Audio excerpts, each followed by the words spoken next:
পৃথিবীতে সবচেয়ে নরম জিনিস হচ্ছে মানুষের মন। এটা ভাঙতে কোনো হাতুড়ির প্রয়োজন হয় না, শুধু মুখের কয়েকটি অবহেলিত ভাষাই যথেষ্ট। পৃথিবীতে সবচেয়ে আপন হলো মা।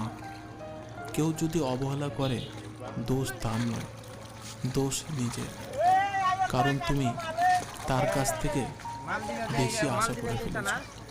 যদি তুমি গরিব হও, তোমার নিজের আত্মীয়রাও তোমায় দেখে এড়িয়ে যাবে।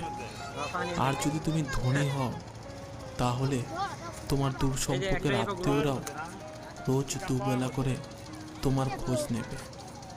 সময় থাকতে প্রিয় মানুষটিকে মূল্য দিও, হারিয়ে গেলে কেঁদে কী লাভ।